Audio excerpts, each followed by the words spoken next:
Hello, beautiful souls, and welcome to another edition of Ditch Witch Diaries.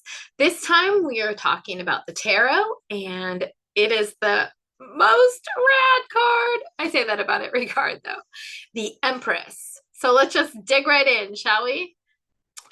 Tarot, the Empress. And isn't this just a glorious Empress? I love my Art Nouveau style themes here that I have going. I'll just keep them, shall we? So, okay. So as we normally start out, we're going to talk about the origins, especially of the Major Arcana, because we know that the Minor Arcana, they didn't have pictures until Pamela Coleman Smith. So we're going to start with the Empress card and her origins. And actually, interestingly enough, she was always La Imperatrice, which is the Empress. So she did have that name. And it wasn't a complete change like the High Priestess was the Papess, Le Papess. This is something different. She was always the Empress, but she had some kind of different flavors to her. In the older versions of the Empress, she was not motherly at all. She was an imposing regal power. And you're going to see this. She sat on a throne. She had a scepter. She had a shield. And a lot of times the best is that she's surrounded by women, by other female attendants. So that's very important. So who might this even be? Who might the representations of the Empress be? So we have some ideas. So in some cards, in the 1440s, there was a Duke Filippo Visconti. So let's get this right. The Duke Filippo Visconti and the wife of Duke Francesco Sforza had a daughter. Very interesting, Bianca. And she was a model for a few of these early tarot cards. Then we also see another kind of Empress possibility. The Zavatari brothers, they are thought to have created a tarot deck called the Madrone deck or Madrone deck. And they also painted a fresco in the Monza Cathedral near Milan that told this story of Queen Theodolinda of the Lombards, and she reigned in the 600s. So it was this beautiful rendition, and it looked that fresco cycle looks a lot like their cards Empress. So that could be another one. So let's look at these early ones. So this is what they're talking about. And if you'll notice, she's often holding a shield, and the shield has a eagle on it. So here's another one, and she has an eagle. And look, she's holding a scepter in this one. And look, she's surrounded by females. So in this one, again, the scepter and she just has a royal crown.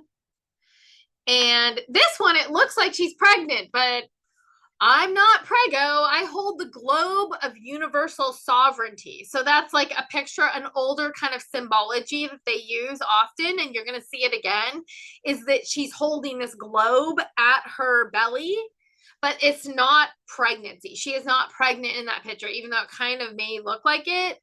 She's holding the globe of universal sovereignty. I love that. See, there it is again, the globe of universal sovereignty, right? Like, and let's see, look back there. Let's see. So there's the eagle, kind of a little stylized, and then there it is again. She's got, this time the globe is up on top of her scepter, which we're going to see again repeated in more modern decks. So then the Empress reaches occult, right? Because before it might have been used as a gambling. We don't really have any information about the occult nature, divinatory nature before Eliphas Levi, okay? And like the whole, actually it was Antoine Court de Gebelin, right? And then it went through Eliphas Levi. But Levy does some really strange things to our Empress, right? So he conflates the Empress card with a line in the Bible in Revelations. And so we're going to let's read this. It's in Revelations 12:1. Little odd to be reading biblical verses, but let's do it right now. A great sign appeared in heaven, a woman clothed with the sun, with the moon under her feet, and a crown of 12 stars on her head. She was pregnant and cried out in pain as she was about to give birth. So, Eliphas Levi conflates the Empress card with that line from Revelations. Okay, when he does this, though, the majority of Christianity thought that that line from Revelations was about Mary. Okay, so from that point, Mary became kind of tied to this Empress card. Then, though, later on in this line of occultism, though, in a later one, she became the Empress Venus Urania. So she kind of transformed from this Levy version that was from Revelations that had a tie to Mary to the Empress Venus Urania. And then when it gets to the Golden Dawn, she becomes really this pregnant mother of the material world. So Mother Earth, right? She's associated with Gaia. And so her pregnancy isn't a literal one. It's for all of us. She is the pregnant mother, right? It's not until the Waite and Smith get a hold of it that we get the Venus symbol. The waterfall comes later, and all the vegetation and wildlife really don't appear until Pamela Goldman Smith. So let's look at the numerology of things, because 3 is a really cool little number here. 3 is often the number of completion and creation. So we see it a lot. There's like triplicates it feels good to have a triplicate, okay? So let's look at some of them that maybe matter. Body, mind, and spirit, right? Id, ego, superego. Mother, maiden, crone. Father, Son, and Holy Spirit, if we want to go to the masculine. The other thing that these 3 can be is this idea that it's a union between 1 and 2. So 1 and 2 equals 3, right? Also, 3 is associated with Jupiter. It's a Jupiterian number, and Jupiterian numbers often they're good luck. It's a number of luck. Also, 3 is a joyful number. It's about being expressive and joyful. A really good 3 that I like to think about in my head that really sparks the 3 kind of feelings is the 3 of Cups and the women dancing around. I love that. So it's joyful, expressive, active. So let's look at the correspondences. Even though she looks rather seated, we know that the modern Empress is not usually seated like that. She's usually like kind of unsettled in her seat. We'll see. We'll look at this. Anyway, so the correspondences, though. It's the Arabic number 3, or the Roman number I. The Romance titles, like I said, are L'Imperatrice. I think that's how you say it. Please correct me. It's so sad. Hermetic title, though, is the Daughter of the Mighty Ones. Interesting. Kind of harkens a little bit to Circe, right? The Daughter of the Mighty Ones. She's like the daughter of Helios. Kind of rad, but that's, again, the harkening back your power to somebody else. And I don't think that that's the case. So take that Hermetic title the way you want it to, but I don't think she needs to draw. Who cares who she's the daughter of, because she is the Empress. It's my opinion. So her planet, of course, notably is Venus. The Hebrew letter it's associated with is Daleth, or in the English equivalent is D. And we know a lot of these Hebrew letters and correspondences came from Antoine Court de Gébelin. So he did a lot of this. More correspondences. I don't think he did these, but a lot, especially the Hebrew correspondences and some of the Egyptian ones as well. So these are some correspondences with the Empress, with the animals. And oh, good, it's in here. The bee, the calf, dove, and eagle. And the eagle's going to be important. It's a big one. The gazelle, nightingale, pigeon, rabbit, swallow, and swan. And we're going to see swan coming back as well. The plants that are associated with it are apple, blackberry, buckwheat, cardamom, cherry, clover, coriander, corn, cypress, daffodil, donquois, elder, figs, foxglove, hyacinth, lilac, myrtle, passion flower, peach, pear, quince, rose, strawberry, thyme, tomato, tulip, valerian, vanilla, and vervain. I was kind of trying to see how many of these I have. I only think I have, let's see, 3 growing in my garden, only 3. So I have valerian, I have rose, and I have, what else? Valerian, rose, and something else. Oh, well, I can't remember. Something else I have in there. So. The incense is ambergris. Ooh, and do you know what ambergris is? Ambergris is actually a product of a whale that is from its intestines that it extrudes and it winds up on beaches and it's black and tarry. Interesting, but it smells really good and it's often used in perfumes and it's really high value. All flowers, labdanum, musk, oak moss. Oh, I have patchouli growing too. Patchouli, saffron, sandalwood, and violet. The rock and the metal. So all green stones, brass, copper, and then they pick out, of course, emerald, but all green. So that could be malachite too. I have a bunch of malachite. For some reason, I'm attracted to malachite. Moldavite, and moldavite is from the meteor, right? So, and turquoise. The color is green, of course, we just said that. So now we're going to jump into the rider weight symbology because that's what we're kind of used to. That's kind of where we don't really harken back to those older versions very much, but they mean something. So we need to know about them. And now we can go into like, this is kind of like what we know as the Empress. So first of all, we want to notice that sky. I always look at the sky. Vitality, hopefulness, bright and filled with joy, and also not cloudy. It's clear, you know? Also, yellow is a sign of like solar plexus chakra and about you, which I love it. So the scepter is the reign of authority, and notably, the Empress is the first ruler in the deck. She rules nature. She rules our world.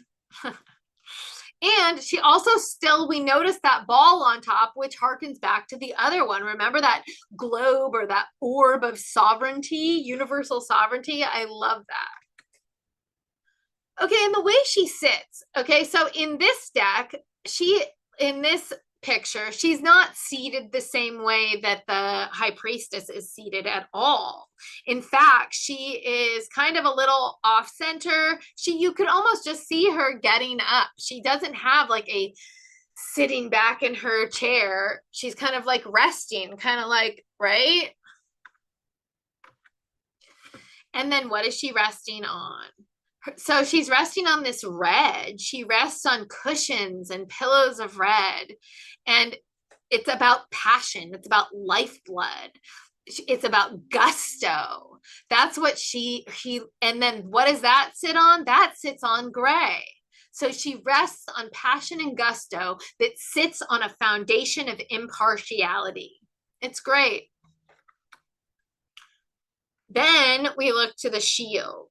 So it's a Venus sign. Everybody says it's Venus, but it's also the sign that we've ascribed to women. So she is a ruler. She is a goddess, and she is not a wife. She is a ruler and a goddess, not a mother to anyone in particular and not a wife. We see all the grain down at the bottom growing, like that whole base of grain there. This is about the abundance of life. Every time I see grain, grain is about like growth and abundance, harvest, right? The harvest is at hand. So then she is wearing a very different crown, right? We see her crown is the diadem.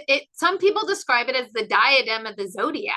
Okay, so we saw like Levy talk about it in terms of revelations and in terms of it, of the reference to Mary. But other in the cult community talk about this as the stars of the zodiac, that there's 12 of them. Like I said, Levy says it's a reference to Mary, but take it how you will. What they are, though, are 6-pointed stars. So again, is that a reference to Judaism, or does that symbol go much deeper, even predating Judaism?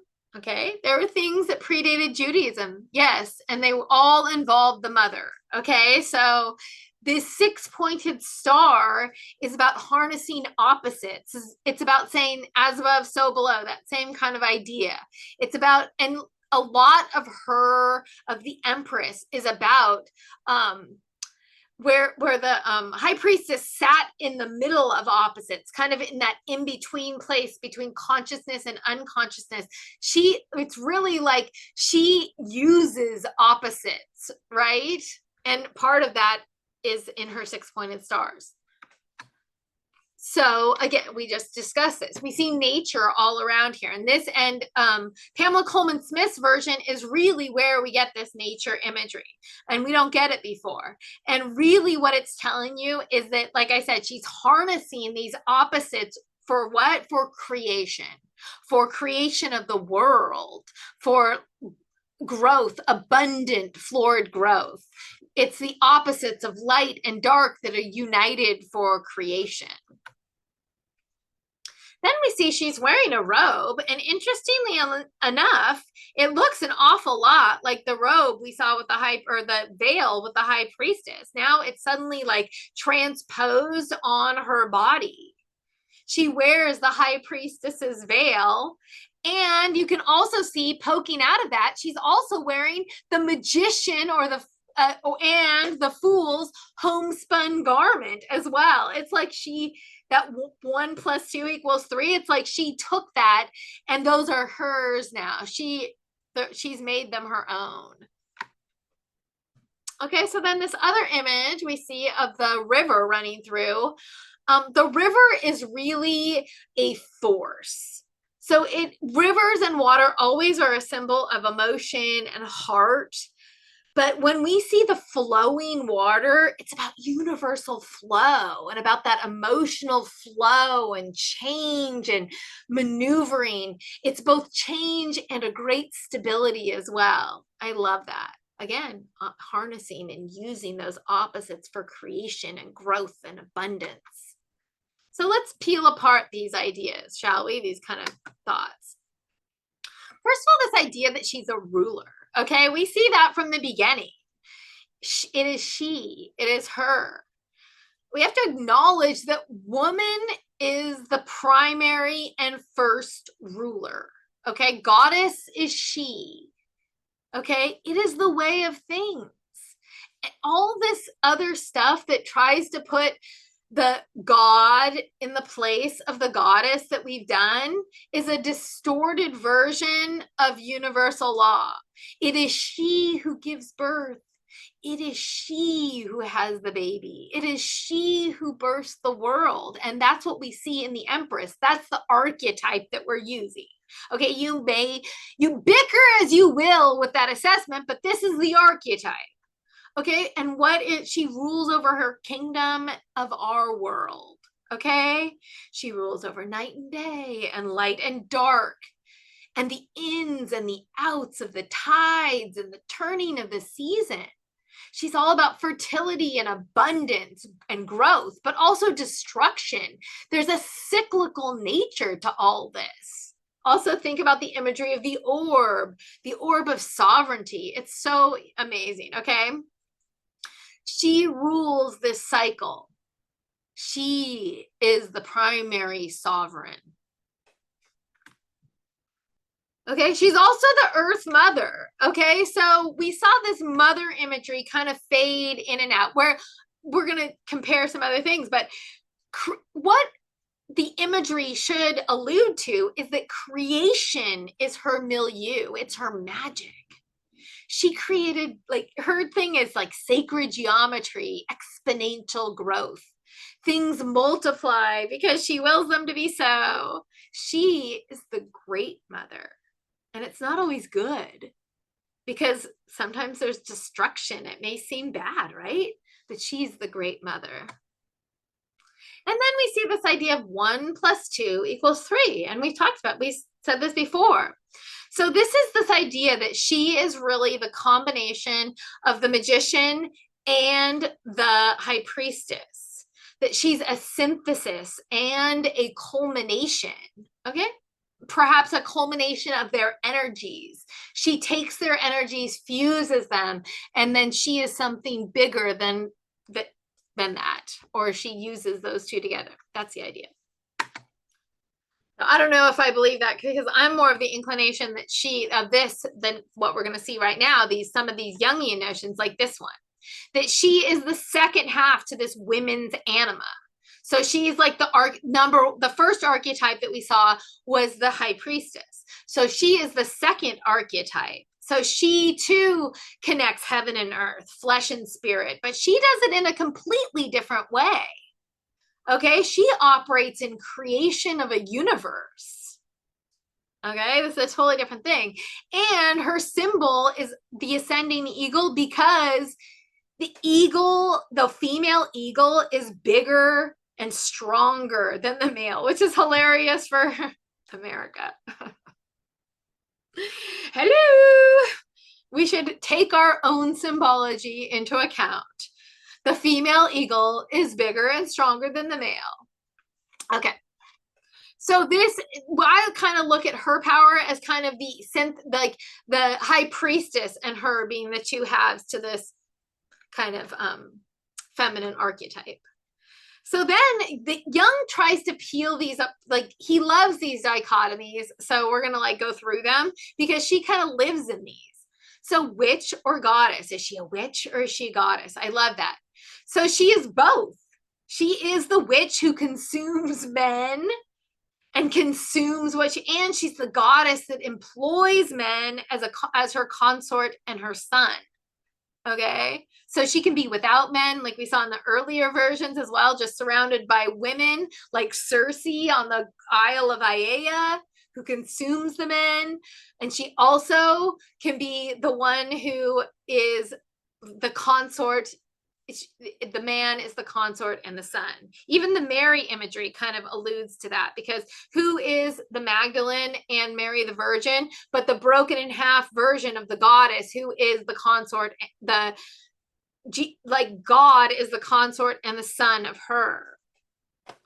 Yeah, anyway. So the Empress, though, rejects this dichotomy, because she is both the witch and the goddess. And the same with this one, this Madonna whore thing.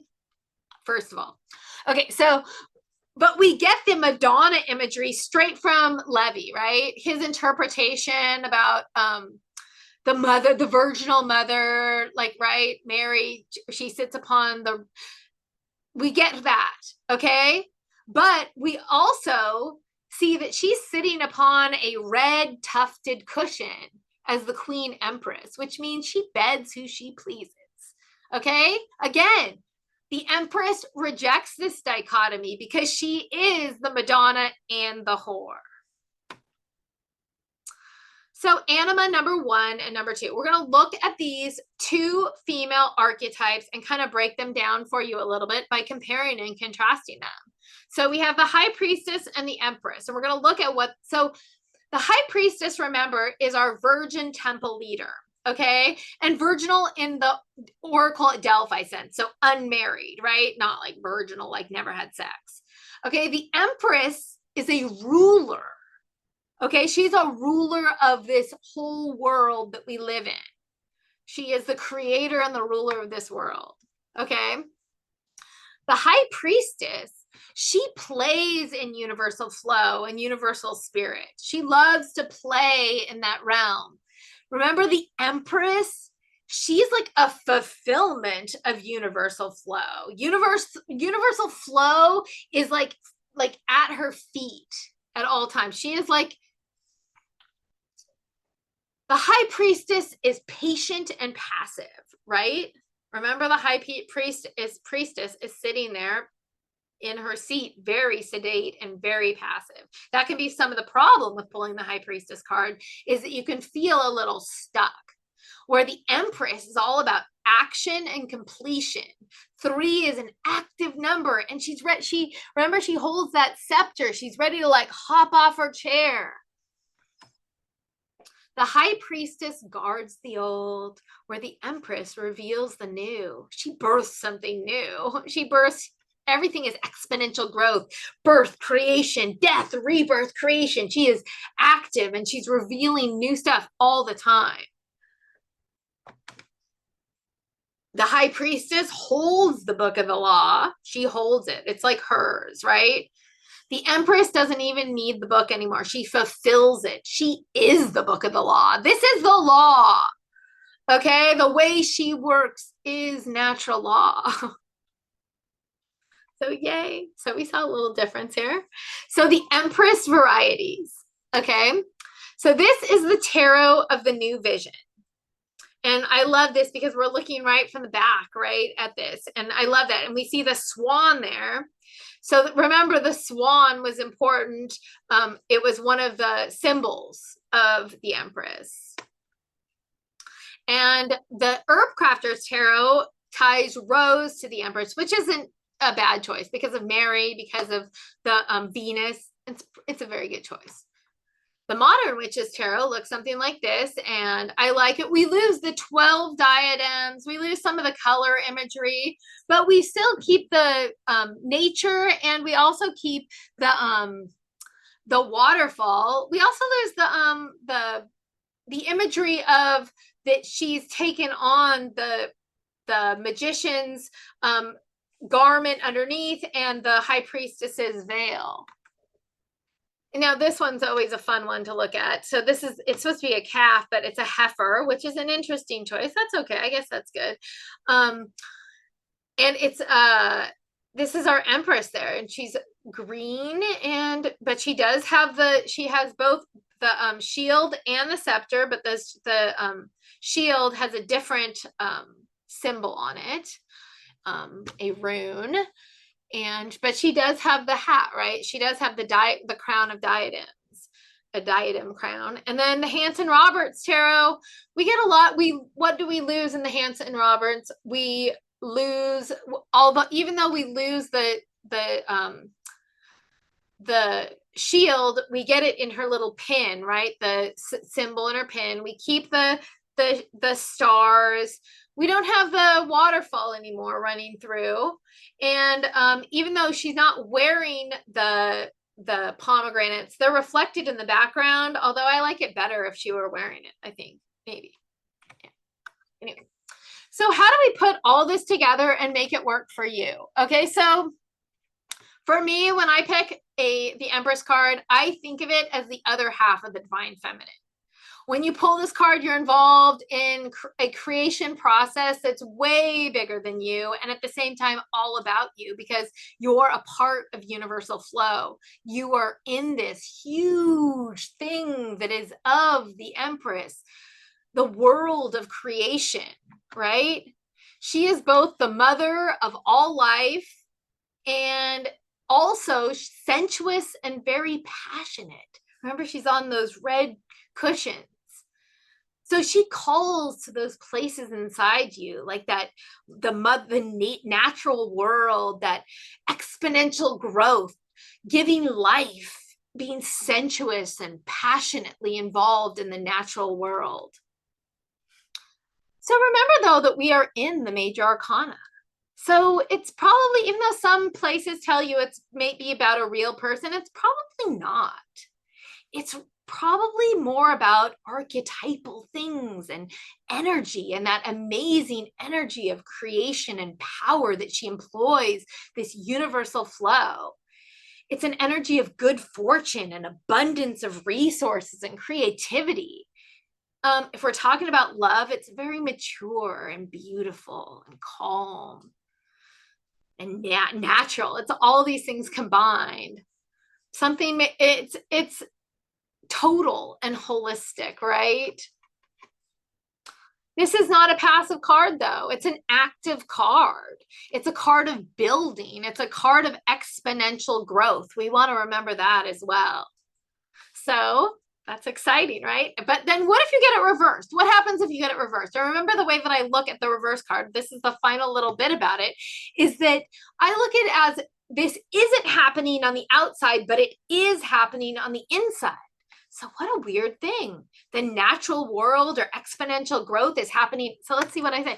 So things, if you get this card, things on the outside can feel stagnant, destructive, even dead, like just total without life. There's something altogether like toxic, maybe even about your outside world, poisonous. But inside, there's fermentation and bubbling. You're like a kombucha starter jar inside. Okay. It's like sourdough starter, right? It's verdant inside and beautiful and abundant. There's flow and growth inside you. Your inner world is humming. It's growing with new ideas and new ways to think about yourself. However, the outside is like a gray rock. It's toxic. It may even be poisonous. You need to gray rock it. You need to starve this outside out of existence. It's not the time to confront or try to change the outside world. It's a time to concentrate on your beautiful growth within, even if the outside is bleak, even if the outside is stagnant and looks like a little dead right now. Things do look a little dead right now, right? In this world. It's a little like everything's dying off and going to seed. Anyway, I hope you have a great day. And let me just stop the share. Oh, let me show you the resources. So these are my sources right there. So you can take a picture. Lots of reads, the same and some different. And here we are again. And I'm so excited that you got to join me. And I will see you on the next Ditch Witch Diaries.